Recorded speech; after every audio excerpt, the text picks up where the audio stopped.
ঢাকার ব্যস্ত নগর জীবনে একটু স্বস্তি আর আড্ডার খোঁজে প্রতিদিনই মানুষ ছুটে আসেন সোহরাওয়ার্দী উদ্যানে। তবে এখন এই আড্ডার সঙ্গে যুক্ত হয়েছে আরও একটি আকর্ষণ, ভ্রাম্যমাণ স্ট্রিট ফুড। উদ্যানের আশপাশে সন্ধ্যা নামতেই বাড়তে থাকে খাবারের দোকান আর ক্রেতাদের ভিড়। ফুচকা, চটপটি, ঝালমুড়ি থেকে শুরু করে বার্গার, গ্রিল, নুডলস সহ নানা ধরনের খাবারের পসরা বসে এখানে। বন্ধুদের সঙ্গে আড্ডা দিতে আসা তরুণদের কাছে এসব খাবারের দোকান যেন বাড়তি আনন্দের উপলক্ষ। স্বল্প দামে পছন্দের খাবার পাওয়ায় ক্রেতার সংখ্যাও দিন দিন বাড়ছে। আমাদের ভাইয়া ফুডকার্ট হলেও খাবারের মান ভালো আছে, আলহামদুলিল্লাহ। মানসম্মত খাবার আছে, এর মধ্যে আমাদের স্পেশাল কিছু আছে।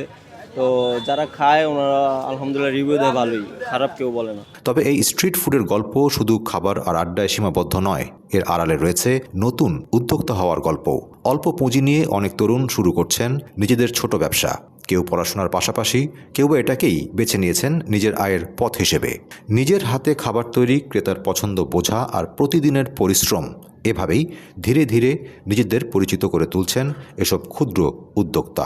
আমাদের এখানে ধরেন প্রথমে পিৎজার ডো তৈরি করে তারপর করি ডো বেলি, তারপর চিকেন, সসেজ, চিজ, মিক্স যা লাগে সব কিছু দিই আর কি।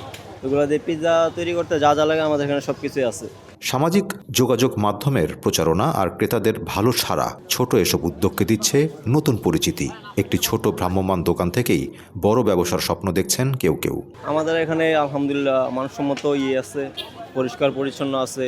মানুষ আসলে আমরা ঠিকমতো সার্ভ করি। আর শুধু সোহরাওয়ার্দী উদ্যান নয়, ঢাকার আরও নানা প্রান্তেই গড়ে উঠেছে এমন স্ট্রিট ফুডের জমজমাট স্পট। ধানমন্ডি লেক, ঢাকা বিশ্ববিদ্যালয়ের টিএসসি, পুরানো ঢাকার বিভিন্ন এলাকা, ফার্মগেট ও বেইলি রোডেও খাবার প্রেমীদের আনাগোনা চোখে পড়ার মতো।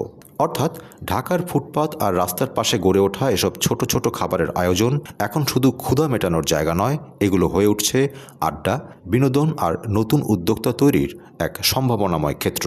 হয়তো আজ একটি ছোট ভ্রাম্যমাণ দোকান, কিন্তু এই ছোট উদ্যোগই একদিন হয়ে উঠতে পারে বড় কোনো ব্যবসার প্রথম অধ্যায়। নেক্সট বাংলাদেশ 24।